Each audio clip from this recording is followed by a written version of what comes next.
이제 돌트신조 둘째 교리 제2항의 첫 번째 부분을 살펴보도록 하겠습니다. 돌트신교 둘째 교리에서 특히 이제 1항도 두 번에 나눠서 했지만 제2항 부분이 이 설명이 길어가지고 일단 오늘은 그 첫 부분만 하겠습니다. 아마 이것을 두 번 정도 더 해야 될 것 같긴 한데 또 양을 조절해 가면서 또 살펴보도록 하겠습니다.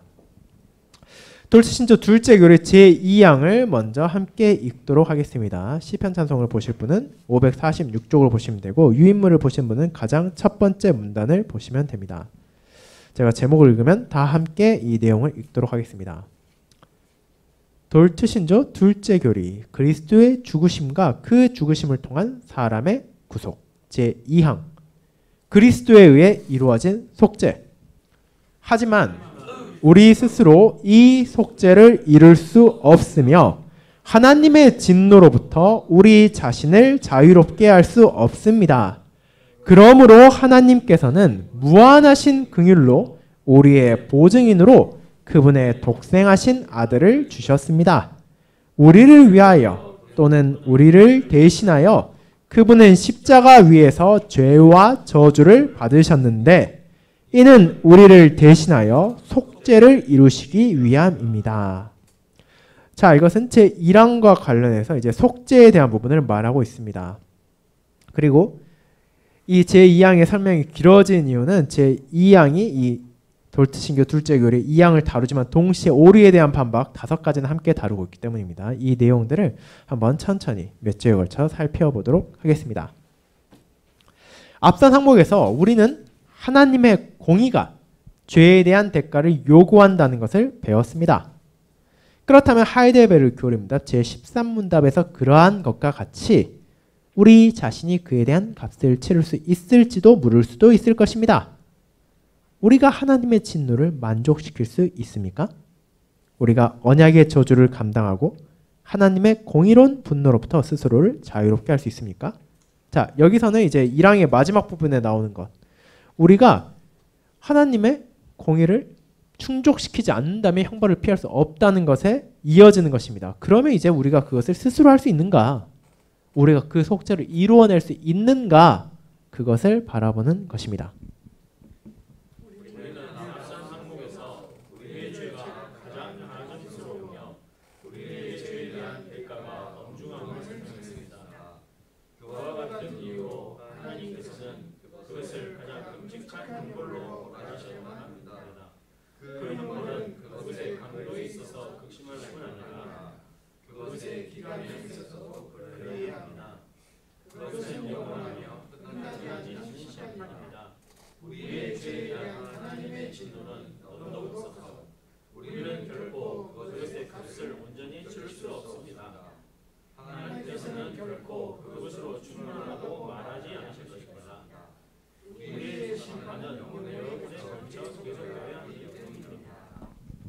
자, 그러니까 우리의 죄가 얼마나 가증스러운지 우리가 사실은 첫째 교리부터 계속 보고 있습니다. 우리의 죄가 얼마나 큰가? 우리의 죄의 대가가 그럼 얼마나 엄중해야 되는가? 그런 이유로 우리는 그것이 가장 끔찍한 형벌을 요구한다는 것을 보았습니다. 그런데 그것이 가장 끔찍한 형벌이다 말할 때 우리가 생각하기 쉬운 것은 정말로 고통스러운 형벌이 될 것이다 라는 부분이기 쉽습니다. 그런데 그것만이 아니라 우리가 받을 심판에 있어서 중요한 부분 중에 하나는 그 기간 또한 끔찍하다는 것입니다. 그것은 영원한 것이기 때문입니다. 즉 우리는 몸과 영혼에 대한 가장 두려운 심판을 영원히 받아야 된다는 것입니다. 그렇기 때문에 우리가 결코 그것의 값을 온전히 칠 수 없다는 것이기도 합니다. 하나님께서 결코 그것으로 충분하다. 아, 이제 됐다. 너 충분히 벌 받았으니까, 너 충분히 속죄했으니까 이제 더 벌 받을 필요 없다. 이런 말 하실 수 없다는 겁니다. 왜냐하면 우리의 심판은 강도에 있어서만이 아니라 그 기간에 있어서도 영원하고 가장 강한 것이기 때문입니다. 지금까지 하나님의 공의에 대해 많은 것을 말해왔습니다. 우리는 하나님의 신실하심이, 즉 그분의 언약에 대해 신실하시고 그분의 말씀하신 것에 대해 신실하시고 그분 자신에 대해 신실하심이 죄에 대한 대가를 요구하신다는 것을 보았습니다. 이제 이 항목과 다음 항목들 안에서 돌트의 교부들은 하나님께서 공의로우실 뿐 아니라 자비로우시다는 사실을 가리킵니다.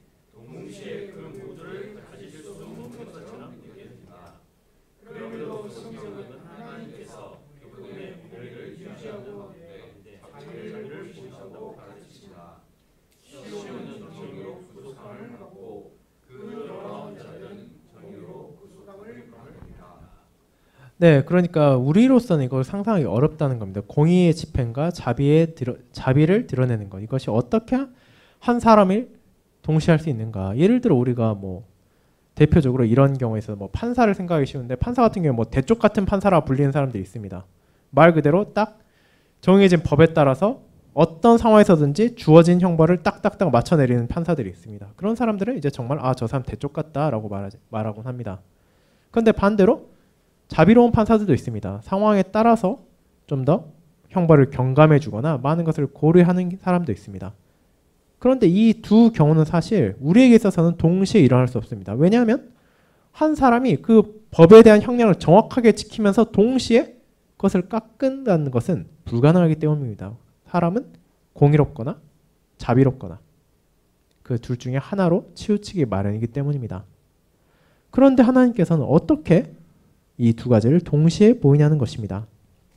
하나님께서는 가장 놀라운 방식으로 그분의 공의를 만족시키는 동시에 죄인을 향한 자비를 보이셨습니다.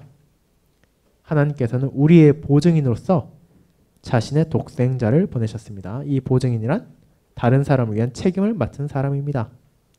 그리스도께서는 마지막 아담, 우리의 머리 혹은 우리의 대표자로 오셨습니다. 그분께서는 그분의 신성을 유지하며 모든 면에서 우리와 같이 되시기 위하여 혈과 육을 기꺼이 취하셨습니다. 그분께서는 우리의 죄를 위하여 자신을 내어주셨고 우리를 향해 타오르는 하나님의 진노를 받아들이셨습니다. 그분의 고통과 죽음은 무한한 가치를 가진 보상이었습니다.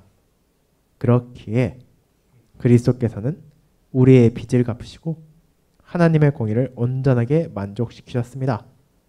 성경은 이를 그리스도의 말씀으로 증가합니다. 다 이루었다. 하나님의 모든 택자를 위한 온전한 값이 치러졌습니다.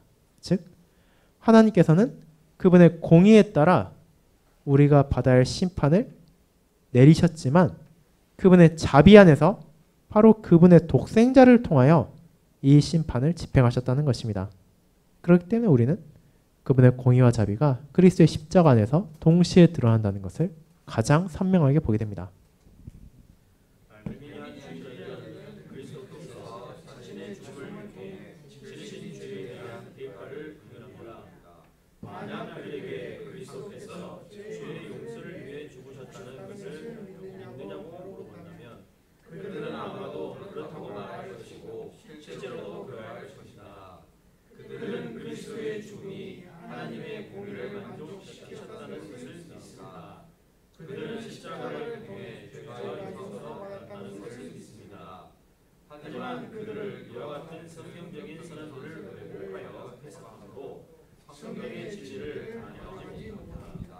자, 그러니까 알미니안주의자들을 우리가 뭐 만날 일이 별로 없을 수도 있지만 그런 사람들 만날 때 주의해야 될 점이 있습니다. 그런 사람들 향해서 너희들 그리스도의 죄 용서를 믿지 않는 거 아니냐라고 말할 때 그 사람들은 무슨 소리 하느냐, 우리도 그리스도의 죄 용서 믿는다라고 당당하게 말할 것입니다. 그리고 실제로 그들도 그리스도의 죄 용서를 믿습니다.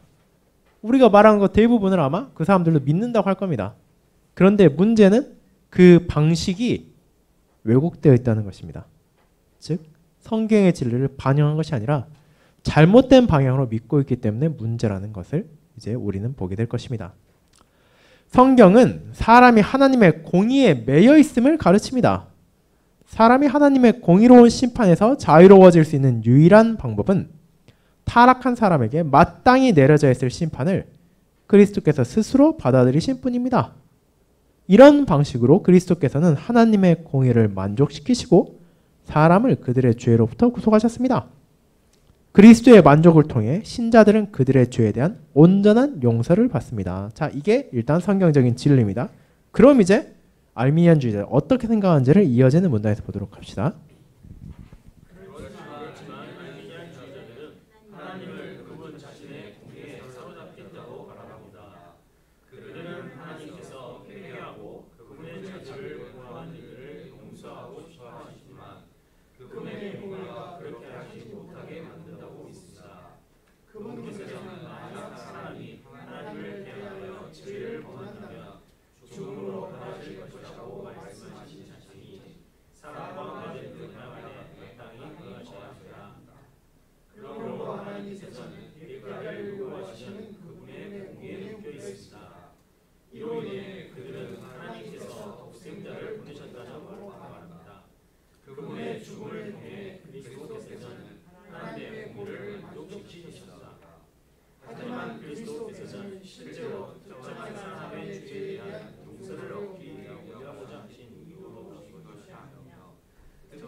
자, 이 문단 전반 보면 굉장히 그럴듯해 보입니다. 우리가 믿는 거랑 같은 거 아닌가 라는 생각할 수 있는데 여기에도 물론 문제되는 게 있죠. 하나님께서 뭘 하고 싶지만 뭘 못 하신다라는 부분이 있기 때문에 이미 문제 소지가 있는데, 그런데 이제 나중에 보면은 완전히 달라지는 게 보입니다. 그리스도께서 실제로 죄에 대한 용서를 베풀기 위해 오신 게 아니라 오직 사람이 행할 수 있는 새로운 조건의 언약을 만들기 위해 오신 것이다 라고 말하고 있기 때문입니다. 그게 바로 오류에 대한 반박 2-2에 나오는 겁니다. 자, 오류를 읽어보시기 바랍니다.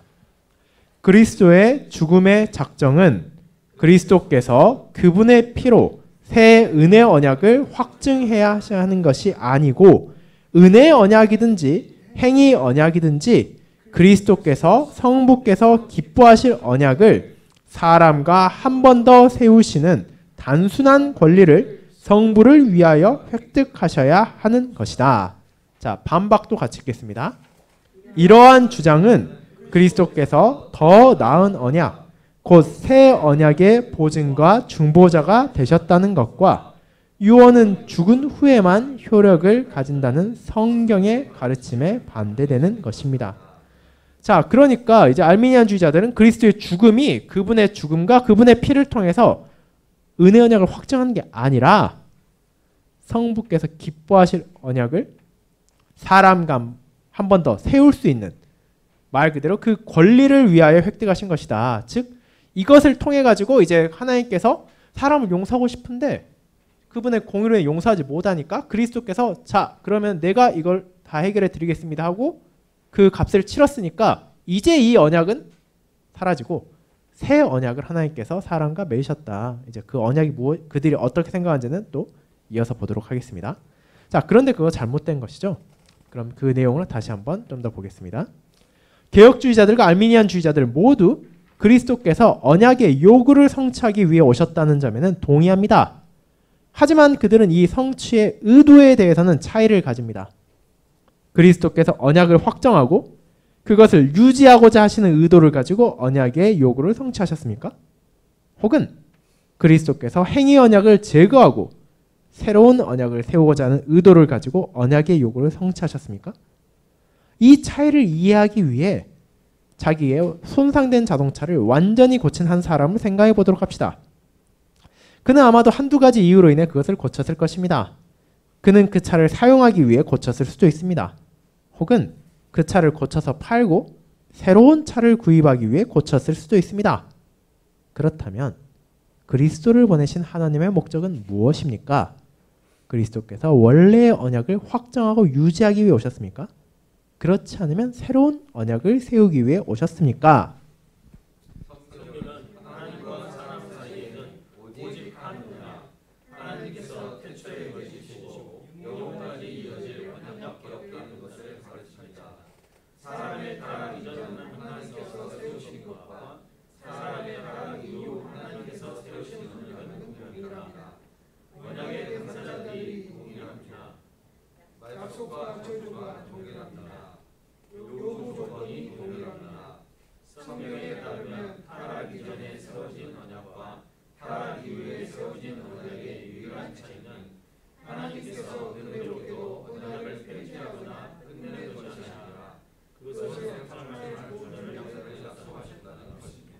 자, 그러니까 알미니안주의자들 주장과 달리 성경에서는 오직 한 언약이 있다. 그 언약의 당사자들 동일하고 약속과 저주가 동일하고 요구 조건도 동일하다.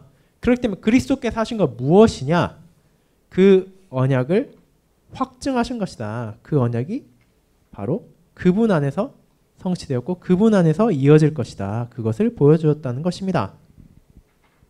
그와 같이 언약을 확정하기 위해 그리스도께서 오셨다는 의미는 그분께서 언약의 요구를 만족시키기 위해 오셨다는 것입니다.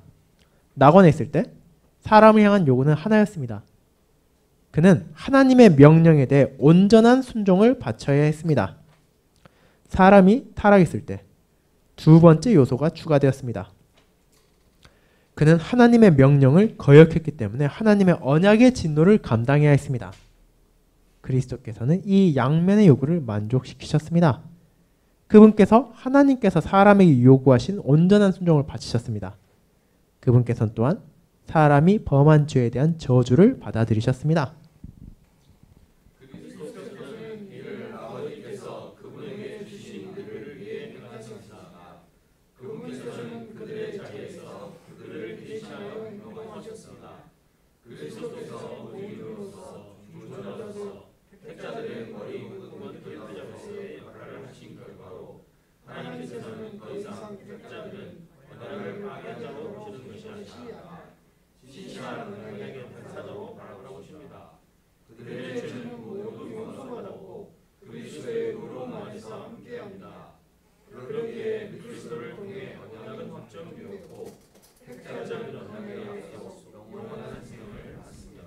자, 그러니까 그리스도께서 어떤 방식으로 이 언약을 확정하셨냐? 그분께서 우리가 다 할 수 없던 언약의 요구를 그분께서 직접 우리의 머리로서 우리의 대표자로서 우리의 자리에서 우리를 위해 행하셨기 때문에 이제 그분의 희생제사를 통해 우리의 죄가 용서받았고 그분의 의로움을 우리에게 주심으로 우리가 하나님께 의인으로서 나아갈 수 있게 되었다는 것입니다. 그게 바로 성경적인 의미에서 그리스도의 죽음의 의미, 그리스도에 의해 이루어진 속죄라는 것입니다. 그런데 이제 그에 대한 또 알미니안주의자들의 잘못된 생각이 무엇인지는 또 다음 수요일에 함께 이어서 살펴보도록 하겠습니다. 자, 지금 우리가 하고 있는 이 둘째 교리는 특별히 물론 뭐 다양한 부분에 다루고 있지만 이제 이 부분, 이제 제한적인 속죄 이 부분에 대해서도 연관이 있는 부분입니다. 그 부분을 잘 기억하고 또 우리가 어떤 것이 정말 성경적인 진리인가, 우리가 무엇을 믿어야 하는가, 또 어떤 잘못된 가르침을 경계해야 되는가 이 부분들을 또 생각해 보시기 바랍니다. 그럼 이제 다 함께 주님께서 가르쳐 주신 기도를 드리고 오늘 모임을 마치도록 하겠습니다. 다 함께 주기도문 드리겠습니다. 하늘에 계신 우리 아버지, 이름이 거룩히 여김을 받으시오. 나라가 나옵시며 뜻이 하늘에서 이룬 것 같이 땅에서도 이루어지이다. 오늘날 우리에게 일용할 양식을 주옵시고 우리가 우리에게 죄 지은 자를 사하여 준 것 같이 우리 죄를 사하여 주옵시고 우리를 시험에 들게 하지 마옵시고 다만 악에서 구하옵소서. 대개 나라와 권세와 영광이 아버지께 영원히 싸움나이다. 아멘. 네, 또 오늘 함께해 주셔서 감사합니다. 또 이번 한 주의 남은 시간도 주님 안에서 강건하시길 바랍니다. 감사합니다.